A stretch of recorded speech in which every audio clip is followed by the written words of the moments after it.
Okay, to get a deeper dive on what the administration has to say, I wanted to start with an interview. We were able to secure an interview with Krishan Pal Gurjar. He's the union minister. He's also a Faridabad MP. Remember, in Haryana, Faridabad is in fact the most populous state. Let's go over to him to understand the official reaction over here.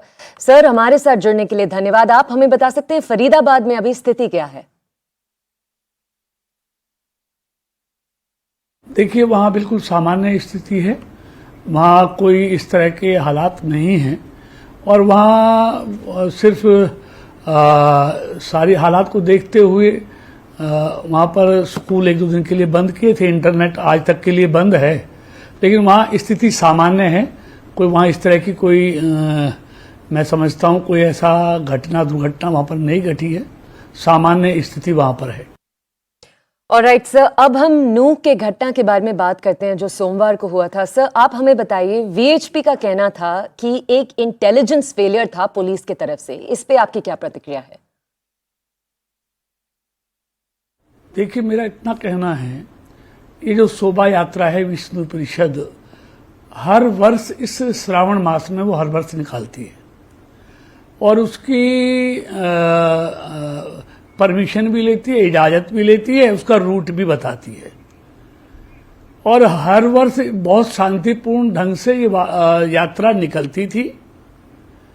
और जिस तरह ये यात्रा निकलती थी उसको जितनी force चाहिए उतनी फोर्स वहां पर उपलब्ध रहती थी.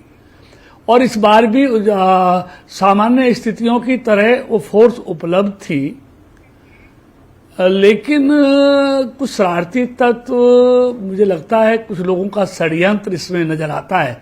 लेकिन वो जांच के बाद पता चलेगा कि इसका मास्टरमाइंड कौन है, जिन्होंने इस शोभा यात्रा पर पत्थर बरसाए, गोलियां चलाई शांतिपूर्ण यात्रा पर. तो मुझे लगता है कोई सुनियोजित तरीके से किया गया हमला था और ये जांच का विषय है. और जैसे जैसे जांच आगे बढ़ेगी सारी तस्वीर साफ हो जाएगी कि इसके पीछे कौन था और किसकी मानसिकता इसके पीछे काम कर रही थी. सर, बट आपके ही सरकार के जो डेप्यूटी चीफ मिनिस्टर हैं, हरियाणा के जो डेप्यूटी चीफ मिनिस्टर है दुष्यंत चौटाला, उनका कहना है कि पुलिस के तरफ से भी मिसमैनेजमेंट रही है. सर, उस पे आपका क्या कहना है? मैं कह रहा हूँ सामान्य स्थितियों में जितनी फोर्स चाहिए उतनी वहां पर उपलब्ध थी, क्योंकि जो पूर्व में शोभा यात्रा निकली हैं उनको अगर मद्देनजर रखेंगे तो कोई इस तरह की अंदेशा था नहीं. दूर दूर तक भी ना वीएचपी को था और ना जिला प्रशासन को था. अगर ये अंदेशा होता तो मैं समझता हूँ उसकी व्यवस्था जिला प्रशासन भी करता और सरकार भी करती, लेकिन इसका दूर दूर तक कोई अंदेशा नहीं था, ना कोई ऐसी सूचना प्राप्त हुई थी. और जहां तक ये वीडियो की बात है, वीडियो मैंने भी सुना है, उसमें ये कहा है कि भाई शोभा यात्रा में ज्यादा से ज्यादा लोग भाग लें, ऐसा मैंने वीडियो में सुना है जो बार बार टीवी पे दिखाया जा रहा है. इससे ज्यादा उस वीडियो में और कुछ है नहीं. तो इसलिए जितनी सामान्य स्थितियों में फोर्स चाहिए उतनी वहां पर उपलब्ध थी.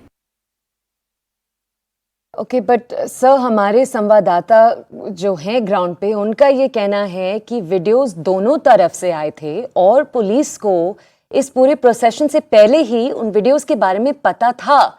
सर, इस पे आपकी क्या प्रतिक्रिया है? इस पे आपका क्या कहना है?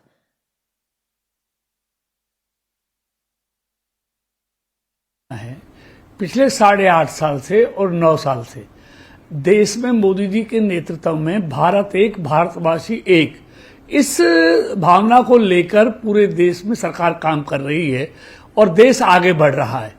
इसी तरह हरियाणा में भी मनोहर लाल जी के नेतृत्व में हरियाणा एक, हरियाणवी एक, इस भावना को लेकर लगातार हरियाणा चहुमुखी विकास की तरफ आगे बढ़ रहा है. मुझे लगता है कुछ लोगों को ये सामान्य स्थिति और बढ़ता हुआ हरियाणा, बढ़ता हुआ देश पसंद नहीं है. वो ऐसे हालात में भाईचारे को समाप्त करने की जो उन्होंने साजिश रची है, इसमें वो कहीं ना कहीं वो नजर आता है कि इतने अच्छे तरीके से यहाँ पर सबको साथ लेकर दोनों मोदी जी और मनोहर जी की सरकार देश और प्रदेश में चल रही हैं.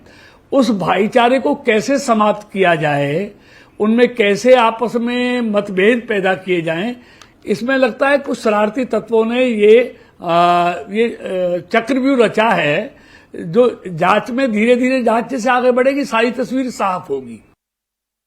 बट सर, आपके ही कॉलीग का ये कहना है, मैं MOS राव इंद्रजीत सिंह की बात कर रही हूँ अभी, उनका ही कहना है कि जो प्रोसेशन था मंडे को, उस प्रोसेशन में कई लोगों के पास हथियार भी था, डंडे भी थे।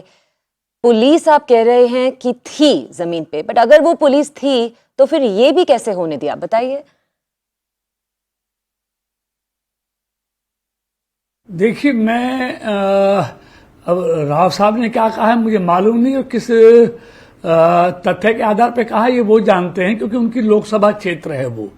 लेकिन मेरे पर अभी तक ऐसी कोई जानकारी नहीं है, ना किसी टेलीविजन के पर्दे पर और किसी समाचार पत्र में इस तरह का कोई मैंने फोटो देखा है जिसमें उनके पास कोई इस तरह के हथियार उनके पास हों जो गैर कानूनी तरीके के हों, जो गैर कानूनी तरीके से उन्होंने रखे हों। हाँ, ये सामान्य डंडा लाठी लेकर ये हमेशा ये शोभा यात्राओं में चलते हैं, और ये जो लाठी डंडे हैं ये तो शोभा यात्राओं में हम जो भी प्रदर्शन होता है वो प्रदर्शन करते रहते हैं। ये कोई पहली बार नहीं है, आप देखेंगे हर शोभा यात्रा में इस तरह का वो लाठी डंडों को लेके प्रदर्शन करते हैं, और ये हमारी ये होता आया पहले से भी। ओके सर, आपने हमसे कहा था कि पुलिस ने नू के इंसिडेंट के बाद सिक्योरिटी पूरे स्टेट में इंक्रीज की हुई है, बट सर नू के मंडे वाले हादसा के बाद पूरे राज्य में, अगर आप हरियाणा को देखें, बहुत सारे ऐसे घटना हुई हैं। सर, इस पे आपकी क्या प्रतिक्रिया है? देखिए, मेरा इतना कहना है कि जो भी ये घटनाएं हुई हैं बड़ी दुर्भाग्यपूर्ण हैं। ये भाईचारे को समाप्त करने की एक साजिश की बू इसमें नजर आती है, और सिक्योरिटी जैसे जैसे घटनाएं की सिक्योरिटी बढ़ती गई, और देखिए आप देखिए कितनी तेजी से वहां पर फोर्सेस को डिप्लॉय किया गया, ये आप सब ने देखा है। बहुत तेजी से सिक्योरिटी को डेवलप भी किया गया, और बहुत तेजी से ही वहां पर सामान्य स्थिति को कंट्रोल में करने का काम भी वहां के प्रशासन ने किया है। ये ठीक है, ये घटनाएं घटी जो दुर्भाग्यपूर्ण है, ये घटने ही घटनी चाहिए थी।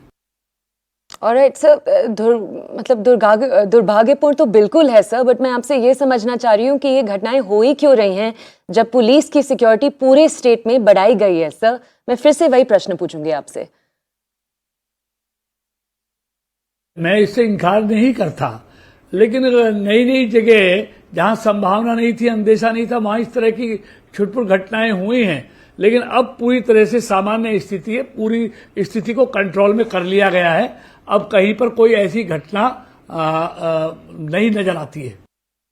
All right, the Union Minister and the Faridabad MP saying that it is a situation of calm. Sir, thank you for joining us.